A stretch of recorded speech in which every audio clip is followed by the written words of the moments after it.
नमस्कार दोस्तों, स्वागत है आपका अपने यूट्यूब चैनल पर। दोस्तों उम्मीद आप स्वस्थ होंगे, मस्त होंगे, अपने पढ़ाई में व्यस्त होंगे। दोस्तों आज हम लोग यूनिटेरिया पब्लिक हिस्ट्री के द्वारा पब्लिश जो सामान्य बुक जारी किया गया, इससे हम लोग जो है वस्तुनिष्ठ प्रश्न देखेंगे जो कि स्टैटिक्स है। सभी एग्जाम के लिए काफ़ी ज़्यादा इंपॉर्टेंट होने वाला है।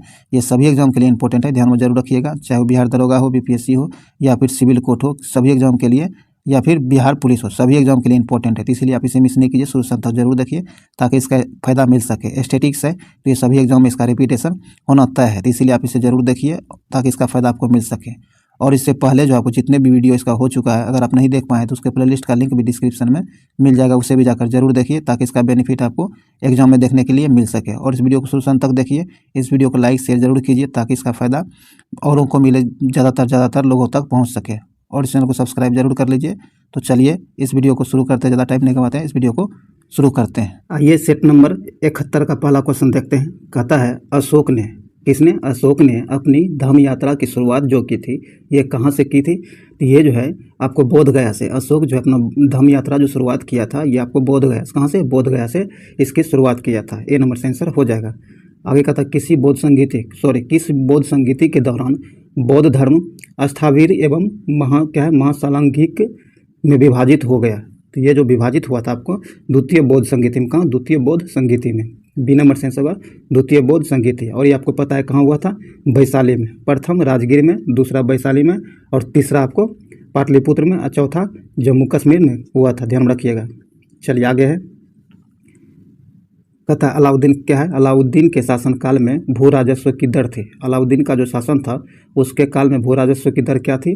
तो भू राजस्व की दर उपज का आधा भाग था। क्या था? उपज का आधा भाग था। ए नंबर से आंसर हो जाएगा। किस वेद में सिंचाई के साधन के रूप में नहरों का उपयोग की जानकारी मिलती है? कहता वो कौन सा वेद है जिसमें सिंचाई के साधन के रूप में नहरों के प्रयोग का या उपयोग का जानकारी मिलता है? तो इसका सही आंसर आपको हो जाएगा अथर्ववेद में। किसमें? अथर्ववेद में। डी नंबर से अथर्ववेद। चलिए आगे है। आगे कहता है मेवाड़ से युद्ध एवं संधि किसके शासनकाल की महत्वपूर्ण उपलब्धि है? तो ये जो महत्वपूर्ण उपलब्धि है जहांगीर के शासनकाल की। डी नंबर से आंसर हो जाएगा। औरंगजेब ने किस सूफी सिलसिले को अपनाया था? कहता औरंगजेब ने किस सूफी सिलसिले को अपनाया था? तो औरंगजेब जो है ये आपको नक्शबंदी सिलसिले को अपनाया था। बी नंबर से आंसर हो जाएगा। चलिए आगे है। कहता कृष्णदेव राय का मैत्रीपूर्ण संबंध किस देश से था? कृष्णदेव राय का मैत्रीपूर्ण संबंध किस देश से था? तो ये था आपको पुर्तगाली से। कहाँ से? पुर्तगाली से। ए नंबर से आंसर हो जाएगा। आगे कहता है जब औद्योगिक प्रक्रियाओं के स्वचालन के कारण बड़ी संख्या में श्रमिकों की रोजगार छीन जाता है तो इसे क्या कहा जाता है? तो इसे जो आपको संरचनात्मक बेरोजगारी कही जाती है। क्या? संरचनात्मक बेरोजगारी कही जाती है। बी नंबर से आंसर हो जाएगा। आगे कहता निम्नलिखित में से कौन सी वस्तु जीएसटी में शामिल नहीं है? ध्यान रखिएगा, वह कौन सी वस्तु है निम्न में से जो जीएसटी में शामिल नहीं है? तो ये आपको मानव उपयोग के लिए शराब, क्या है? मानव उपयोग के लिए शराब जो है ये जीएसटी के अंतर्गत नहीं आता है, इसे शामिल नहीं किया गया जीएसटी में। सी नंबर से आंसर हो जाएगा। आगे है जब पैसे की आपूर्ति बढ़ जाती है और पैसे की मांग कम हो जाती है तो क्या होता है? कहता जब पैसे की आपूर्ति बढ़ जाती है लेकिन पैसे का मांग जो है कम हो जाता है तो इस कंडीशन को क्या कहा जाता है? तो इस कंडीशन में ब्याज की दर में कमी आती है। क्या? ब्याज की दर में भी कमी आती है। बी नंबर से आंसर हो जाएगा। चलिए आगे कहता विधान परिषद के कुल सदस्यों में से कितने सदस्य राज्य में रह रहे अस्त्रकों द्वारा निर्वाचित होता है? तो ये निर्वाचित जो होता है आपको कुल क्या है? कुल का 1/12 सदस्य। ए नंबर से आंसर हो जाएगा। आगे कहता संविधान और विधि के परीक्षण, संरक्षण और प्रतिरक्षण का शपथ ग्रहण करते हैं। तो इसका शपथ जो है राष्ट्रपति इसके शपथ ग्रहण करते हैं। बी नंबर से आंसर हो जाएगा। आगे है वो विश्वास प्रस्ताव के संदर्भ में निम्न में से कौन सही है? ध्यान रखिएगा, वो विश्वास प्रस्ताव जो है इसके संदर्भ में निम्नलिखित में से कौन सही है? तो इसका सही आंसर हो जाएगा आपको लोकसभा में इसे स्वीकार करने का कारण बताना आवश्यक नहीं होता है। कहता लोकसभा में जैसे वो स्वीकार जो कर लिया जाता है तो लोकसभा में इसे वो स्वीकार करने का कारण बताना आवश्यक नहीं माना जाता है। डी नंबर से आंसर हो जाएगा। आगे कहता निम्नलिखित में से कौन सा युग्म सुमेलित नहीं है? ध्यान रखिएगा, सुमेलित नहीं है। जो सुमेलित नहीं है वो है आपको राज्यपाल अनुच्छेद 154, ये सुमेलित नहीं है, बाकी सब सुमेलित दिया गया है। संसदीय विशेषाधिकार अनुच्छेद 105 में है और आदेशानुसार ये आपको अनुच्छेद 127 में, और संयुक्त अधिवेशन ये आपको 108 में है। तो ये ध्यान रखिएगा, जो डी नंबर है ये सुमेलित नहीं है, तो डी नंबर से आंसर हो जाएगा। आगे का था स्वतंत्रता पूर्व भारत में निम्नलिखित में से किसे केंद्रीय विधान सभा में स्वराज दल का समर्थन किया था। कथा निम्नलिखित ये स्वतंत्रता पूर्व जो निम्नलिखित में से वह कौन था जिसने केंद्रीय विधान सभा में स्वराज दल का समर्थन किया था। तो वो थे आपको AM जिन्ना। कौन? AM जिन्ना, सॉरी MA जिन्ना, क्या? मोहम्मद अली जिन्ना। ए नंबर से आंसर होगा MA जिन्ना। आगे कहता निम्नलिखित में से किस महापुरुष ने मेनिजी किस कहता है कि निम्नलिखित में से किस महापुरुष ने मेजनी, गौरीबोल्डी, शिवाजी तथा श्री कृष्ण की जीवनी लिखी। वे अमेरिका में कुछ समय के लिए रहे, वो तथा जो है वे केंद्रीय सभा के सदस्य भी निर्वाचित हुए थे। तो ये थे आपको लाला लाजपत राय। कौन? लाला लाजपत राय। सी नंबर से आंसर हो जाएगा। आगे कहता भारतीय निर्वाचन आयोग के अनुसार एक राष्ट्रीय दल के रूप में मान्य होने के लिए एक राजनीतिक दल को कितने राज्यों में मान्यता प्राप्त राजनीतिक दल के रूप में होना आवश्यक है। तो कम से कम इसे जो है 4 राज्यों में राजनीतिक मान्यता प्राप्त करना होगा। सी नंबर से आंसर हो जाएगा। वह कौन सा मूल रंग है? कहता वह कौन से मूल रंग है जिनसे टीवी के पर्दे पर विभिन्न रंग प्रकट होते हैं। तो मूल रंग जो है ये है आपको लाल, हरा, नीला। कौन? लाल, हरा, नीला। ए नंबर से लाल, हरा, नीला। आइए आगे है कि इनमें से कौन विषाणु जनित रोग नहीं है। कहता निम्नलिखित में से कौन विषाणु जनित रोग नहीं है। तो विषाणु जनित रोग आपको 6 रोग जो है विषाणु जनित रोग नहीं है। बाकी खसरा, रेबीज, पोलियो ये तीनों आपको विषाणु जनित रोग है, लेकिन 6 रोग विषाणु जनित रोग नहीं है। तो इसलिए डी नंबर से आंसर हो जाएगा। सिरका और बेकिंग सोडा की अभिक्रिया से क्या बनता है। तो इससे आपको कार्बन डाइऑक्साइड बनता है। बी नंबर से कार्बन डाइऑक्साइड बनता है। आगे कहता महिलाओं में उदर के निचले भाग के दोनों ओर कितने अंडाशय स्थित होते हैं। तो इसका सही आंसर हो जाएगा आपको 1 जोड़ी। कितना? 1 जोड़ी यानी 2। एक प्रकाश संश्लेषण के माध्यम से कुल स्थिरीकृत कार्बन डाइऑक्साइड का लगभग आधा भाग कौन स्थिरीकृत करता है। तो आधा भाग जो स्थिरीकृत करता है ये आपको शैवाल। कौन? शैवाल। सी नंबर से आंसर होगा शैवाल। आगे कहता टिड्डी, तितली, बिच्छू, झींगा सभी किस संघ के उदाहरण है। ये सभी आपको अर्थोपोडा समूह के या फिर संघ के उदाहरण है। सी नंबर से आंसर हो जाएगा। स्ट्रेप्टोमाइसिन प्रतिजैविक किस जीवाणु से प्राप्त किया जाता है। कहता है स्ट्रेप्टोमाइसिन जो है ये प्रतिजैविक किस जीवाणु से प्राप्त किया जाता है। तो ये प्राप्त किया जाता है आपको स्ट्रेप्टोकोकस ग्रीस से। ए नंबर से आंसर हो जाएगा।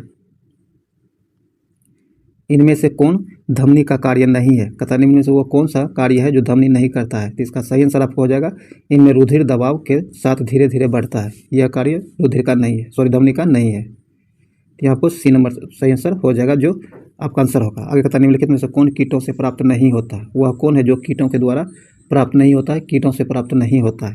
तो इसका सही आंसर हो जाएगा आपको मोती। क्या है? मोती जो कीटों से प्राप्त नहीं होता है। बाकी रेशम, शहद और लाख ये तीनों कीटों से प्राप्त होता है, लेकिन मोती कीटों से प्राप्त नहीं होता है। तो डी नंबर से आंसर हो जाएगा।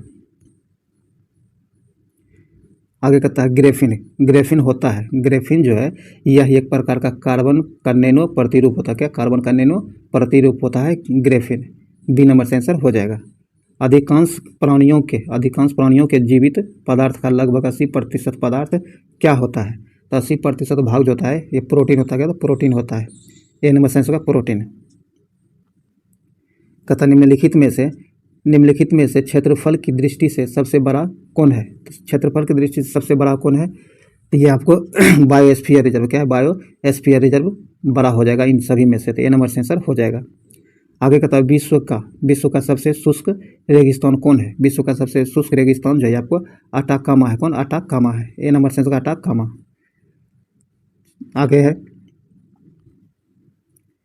आगे कहता कौन सी नदी मकर रेखा को 2 बार काटती है। ये काफ़ी ज़्यादा इंपॉर्टेंट है, बहुत बार एग्जाम में रिपीट हुआ है इसका। देखिए स्टैटिक्स क्वेश्चन है तो यही रिपीट होता है। स्टैटिक्स से रिपीट होना इसका तय है। कहता कौन सी नदी है जो मकर रेखा को 2 बार काटती है। तो मकर रेखा को 2 बार काटने वाली नदी लिम्पोपो नदी है। कौन? लिम्पोपो नदी है जो मकर रेखा को 2 बार काटती है। डी नंबर से आंसर हो जाएगा। आगे कहता मौर्य काल में क्या? मौर्य काल में शिक्षा का सर्वाधिक प्रसिद्ध केंद्र था। मौर्य काल जो था इसमें शिक्षा का प्रसिद्ध केंद्र कौन था? तो इसका सही आंसर हो जाएगा आपको तक्षशिला। कौन? तक्षशिला। डी नंबर से आंसर हो जाएगा। किसके सुझाव पर बिहार में गोलघर का निर्माण हुआ था? बिहार की राजधानी पटना में जो गोलघर का निर्माण किया गया है यह किसके सुझाव पर किया गया था? तो इसका सुझाव जो है जॉन सोर ने दिया था। किसने? जॉन सोर ने इसका सुझाव दिया था। ए नंबर से आंसर होगा जॉन सोर। चलिए आगे है। और इसका निर्माण जो है उस समय अनाज को रखने के लिए किया गया था ताकि जब अकाल पड़े तो उससे निपटा जा सके। आगे कहता है पुर्तगालियों ने अपनी दूसरी फैक्ट्री कहाँ बनाई? पुर्तगाली जो है अपनी दूसरी फैक्ट्री कहाँ बनाई थी? तो ये आपको कन्नौर में। कहाँ? कन्नौर में। सी नंबर से कन्नौर। कहता सूरत क्या है? सूरत की संधि किन के मध्य हुई है? सूरत की संधि जो है किन के मध्य हुआ था? तो ये हुआ था आपको क्या है? अंग्रेजों और रघुनाथ राव के बीच। सी नंबर से आंसर हो जाएगा। आगे कहता बुनकर क्या? बुनकरों की हड्डियों से भारत की भूमि सफ़ेद हो गई है। उपयुक्त कथन निम्न में से किसका है? तो ये कथन आपको लॉर्ड विलियम बेंटिंक का। किसका? लॉर्ड विलियम बेंटिंक का यह कथन है। सी नंबर से आंसर हो जाएगा। महलवाड़ी भू राजस्व व्यवस्था को निम्न में से किसने प्रारंभ किया था? तो इसे जो प्रारंभ किया था ये आपको हॉल्ट मैकेंजी ने। किसने? हॉल्ट मैकेंजी ने किया था। डी नंबर से आंसर हो जाएगा हॉल्ट मैकेंजी। आगे कहता है गुलामगिरी पुस्तक के लेखक निम्न में से कौन थे? गुलामगिरी पुस्तक जो है इनमें से उसके लेखक कौन थे? तो गुलामगिरी पुस्तक के लेखक आपको ज्योतिबा फुले थे। कौन? ज्योतिबा फुले थे। डी नंबर से आंसर हो जाएगा ज्योतिबा फुले। चलिए आगे कहता है यदि वर्ष में हम एक बार मेढक की तरह टरटराए तो हमें कुछ नहीं मिलेगा। कांग्रेस की कार्यप्रणाली के संदर्भ में उपयुक्त टिप्पणी किसने दी थी? तो यह टिप्पणी जो दिया था आपको बाल गंगाधर तिलक के द्वारा दिया गया था और कांग्रेस के लिए इसका प्रयोग किया गया था। तो यहाँ सी नंबर से आंसर हो जाएगा बाल गंगाधर तिलक। आगे कहता पंडित मदन मोहन मालवीय किस वर्ष हिंदू महासभा जो है इसके अध्यक्ष बने थे? तो ये बने थे आपको 1928 में। कब? 1928 में। बी नंबर से आंसर होगा 1928। आगे कहता है किसने क्रिप्स प्रस्तावों को उत्तर दिनांकित चेक कहा था? कहता है कि वह कौन है जिन्होंने क्रिप्स प्रस्ताव को उत्तर दिनांकित चेक कहकर संबोधित किया था? तो ये जो है महात्मा गांधी ने कहा था। किसने? महात्मा गांधी जी ने कहा था। ए नंबर से आंसर हो जाएगा। आगे कहता पृथ्वी पर मौसम परिवर्तन के लिए उत्तरदायी है। पृथ्वी पर मौसम परिवर्तन जो होता है इसके लिए उत्तरदायी कौन है? तो इसके लिए जो है उत्तरदायी है पृथ्वी की क्या है? परिक्रमण गति, यह उत्तरदायी है। और पृथ्वी का क्या है? पृथ्वी का अपने अक्ष पर 37 डिग्री झुका होना, ये दोनों उत्तरदायी था। ये और सी हो जाएगा। तो डी नंबर यहाँ से आंसर हो जाएगा। ये और सी दोनों। कृष्ण राज्य सागर बांध या जलाशय किस नदी पर बनाया गया है? तो यह जो बनाया गया है आपको कावेरी नदी पर। कावेरी नदी पर बनाया गया है। डी नंबर से कावेरी नदी पर। चलिए आगे है। आगे कहता निम्न में से कौन सा मृदा नाइट्रोजन को बढ़ाता है या फिर बढ़ाते हैं? तो इसका सही आंसर हो जाएगा आपको ये जंतुओं द्वारा यूरिया उत्सर्जन, ये हो जाएगा। और दूसरा मनुष्य द्वारा कोयले का, ये तो नहीं होगा। वनस्पति की मृत्यु, तो ये आपको 3, 1 और 3 हो जाएगा। तो सी नंबर से आंसर होगा 1 और 3। चलिए आगे है। आगे कहता है कि भारत की जनगणना 2011 के अनुसार भारत के निम्नलिखित राज्यों में से कौन सा है एक राज्य न्यूनतम आबादी वाला राज्य है? कहता 2011 के जनगणना के अनुसार जो है भारत के निम्न में से वह कौन सा राज्य है जो सबसे न्यूनतम आबादी वाला राज्य है? निम्न में से जो नीचे दिया गया इनमें से ढूंढना है आपको। तो इसका सही आंसर हो जाएगा आपको पंजाब। डी नंबर से होगा पंजाब। आगे कहता उत्तर से दक्षिण व्यवस्थित करने पर निम्न में से कौन सा क्रम सही है? तो इसका सही क्रम जो होगा ये हो जाएगा आपको पहले दक्षिण अंडमान, लिटिल अंडमान और कार निकोबार और ग्रेट निकोबार, ये जो है इसका सही क्रम दिया गया है। तो ए नंबर से आंसर हो जाएगा। आगे कहता निम्नलिखित में से कौन सा पर्वत कैस्पियन सागर तथा काला सागर के बीच स्थित है? कतः निम्नलिखित में से वो कौन से पर्वत है जो कैस्पियन सागर और काला सागर दोनों के बीच में स्थित है? तो ये है आपको काकेशस। कौन? काकेशस पर्वत, जो कि कैस्पियन सागर और काला सागर के बीच में स्थित है। तो ये नंबर से आंसर होगा काकेशस पर्वत। आगे बताओ, धातुओं की सक्रियता। धातुओं की सक्रियता श्रेणी में सबसे अधिक क्रियाशील धातु है, तो इसका सही आंसर हो जाएगा आपको पोटेशियम। क्या है? पोटेशियम। बी नंबर से होगा पोटेशियम। आगे कहता उत्तरी क्या है? उत्तरी तथा पश्चिमी भारत में सर्वाधिक संख्या में तांबे के सिक्कों को किसने जारी किया? कहता उत्तरी क्या है? उत्तरी तथा पश्चिमी भारत में सर्वाधिक संख्या में तांबे के सिक्कों का प्रचलन किसने किया था या फिर किसने जारी किया था? तो इसका सही आंसर हो जाएगा आपको कुषाणों ने। किसने? कुषाणों ने। डी नंबर से कुषाणों ने। आगे कहता निम्न में से कौन सा बल प्रकृति में सबसे शक्तिशाली बल माना जाता है? तो प्रकृति में सबसे शक्तिशाली बल जो माना जाता है ये आपको नाभिकीय बल को, किसे? नाभिकीय बल को प्रकृति में सबसे शक्तिशाली बल माना जाता है। तो यहाँ ए नंबर से आंसर हो जाएगा। तो दोस्तों ये जो वस्तुनिष्ठ प्रश्न था स्टैटिक्स क्वेश्चन का, जो सभी एग्जामों के लिए काफ़ी ज़्यादा इंपॉर्टेंट है, चाहे आप किसी भी एग्जाम की तैयारी कर रहे हो, एग्जाम ये जो है सारे वीडियो आपके लिए यूजफुल है, तो इसीलिए आप इसे ज़रूर देखिए। और अभी तक इसे लाइक नहीं किया तो लाइक शेयर जरूर कर दीजिए, ताकि ये मैक्सिमम लोगों तक पहुँच सके और इसका फ़ायदा मैक्सिमम लोग उठा सके।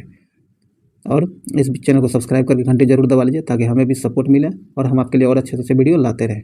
चलिए अब हम लोग हर दिन की भांति कुछ स्मरणीय तथ्य देखेंगे।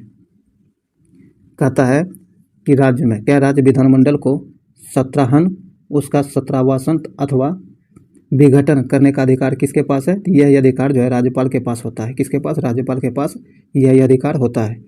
किसी राज्य में विधान परिषद की स्थापना और समाप्ति का उल्लेख किया गया है। किसी राज्य में विधान परिषद की स्थापना और उसकी समाप्ति को लेकर के जो उल्लेख किया गया है, यह अनुच्छेद 169 में, किसमें? अनुच्छेद 169 में इसका उल्लेख किया गया है। तथा विधानमंडल का उच्चतम सदन कहा जाता है। विधानमंडल का उच्चतम सदन जो होता है यह विधान परिषद को कहा जाता है। किसे? विधान परिषद को कहा जाता है। चलिए आगे है। आगे कहता है विधान परिषद के सदस्यों की संख्या विधानसभा के कुल सदस्यों की संख्या का होना चाहिए। तो 1/3 भाग होना चाहिए। कितना? 1/3 भाग होना चाहिए। वर्तमान में 2022 तक भारत में कुल कितने राज्यों में विधान परिषद है? तो कुल 6 राज्यों में विधान परिषद है। ध्यान रखिएगा, ये 2022 तक का अपडेट है। आगे कहता है विधान परिषद का सदस्य बनने हेतु न्यूनतम आयु होनी चाहिए। विधान परिषद का अगर सदस्य बनना हो तो इसके लिए न्यूनतम आयु 30 वर्ष होना चाहिए। कितना? 30 वर्ष होना चाहिए। कहता विधान परिषद के कुल सदस्यों का कितना भाग राज्यपाल द्वारा मनोनीत किया जाता है? तो इसका 1/6 भाग जो है राज्यपाल के द्वारा मनोनीत किए जाते हैं। विधानसभा में सदस्यों की अधिकतम या फिर न्यूनतम संख्या क्रमशः हो सकता है। कहता विधानसभा जो है इसमें अधिकतम और न्यूनतम कितनी संख्या हो सकती है? तो अधिकतम आपको 500 हो सकता है और कम से कम 60 ये होना चाहिए। कम से कम 60 होना चाहिए और अधिक से अधिक 500 हो सकता है। ध्यान रखिएगा। आगे कहता है विधानसभा का सदस्य बनने हेतु न्यूनतम आयु 25 वर्ष होना चाहिए। कितना? 25 वर्ष होना चाहिए। मुख्यमंत्री की नियुक्ति की जाती है। मुख्यमंत्री की नियुक्ति जो की जाती है ये आपको राज्यपाल के द्वारा किया जाता है। किसके द्वारा? राज्यपाल के द्वारा किया जाता है। राज्य मंत्री परिषद का प्रधान जो होता है यह मुख्यमंत्री होता है। कौन? मुख्यमंत्री होता है। मुख्यमंत्री के समस्त कार्यों का उल्लेख किया गया है। मुख्यमंत्री जो है इसके समस्त कार्यों का उल्लेख अनुच्छेद 167 में किया गया। किसमें? अनुच्छेद 167 में किया गया है। केंद्र शासित प्रदेशों का शासन किसके द्वारा संचालित किया जाता है? केंद्र शासित प्रदेश जो है इसका शासन जो है संचालित किया जाता है राष्ट्रपति के द्वारा। किसके द्वारा? राष्ट्रपति के द्वारा। चलिए आगे बढ़ते हैं। आगे अब कुछ विभिन्न सूचियाँ एवं विषय दिया गया है जिसके बारे में हम लोग देखेंगे। तो आइए देखते हैं। यहाँ जो आपको संघ सूची और राज्य सूची दिया गया है और इधर समवर्ती सूची है। तो ये आपको आइए देखते हैं। तो संघ सूची के अंतर्गत जो आता है रक्षा संघ सूची के अंतर्गत आता है और विदेशी मामले संघ सूची के अंतर्गत आता है। जनगणना भी संघ सूची के अंतर्गत आता है। रेल परिवहन संघ सूची के अंतर्गत आता है। टेलीफोन और डाक एवं तार जो है ये जो है आपको एक बार और देख लीजिए। रक्षा, विदेश मामले, जनगणना, रेल परिवहन, टेलीफोन, डाक एवं तार और अंतर्राष्ट्रीय संधि, ये सारे के सारे जो है आपको संघ सूची का विषय है। किसका? संघ सूची का विषय है। ध्यान रखिएगा। और राज्य सूची का विषय जो है जैसे कृषि, स्थानीय शासन, लोक व्यवस्था, कारागार, राजस्व, सिंचाई, पुलिस, यानी राज्य पुलिस होगा। तो ये सारे आपको राज्य सूची का विषय है। ध्यान रखिएगा, राज्य सूची का विषय है। ये आप हो सके तो इसका स्क्रीनशॉट ले लीजिएगा ताकि आपको जब भी पूछा जाए तो इसको आसानी से आप डिसाइड कर सकें। और आप समवर्ती सूची जो है, समवर्ती सूची के अंतर्गत शिक्षा आता है, समाचार पत्र, परिवार नियोजन, वन, जनसंख्या नियंत्रण, कारखाना और आर्थिक नियोजन, ये जो है ये सारे के सारे आपको समवर्ती सूची का विषय है, तो ये भी ध्यान रखिएगा। चलिए आगे बढ़ते हैं। आगे कहता है संसद को राष्ट्रीय हित को ध्यान में रखते हुए राज्य सूची के विषय पर कानून बनाने का अधिकार दिया गया है। यह अधिकार जो दिया गया है अनुच्छेद 249 में यह अधिकार संसद को दिया गया है। संसद को अंतर्राष्ट्रीय समझौते को प्रभावी बनाने हेतु राज्य सूची के विषय पर कानून बनाने का अधिकार जो मिला है, यह अधिकार अनुच्छेद 253 में दिया गया है संसद को।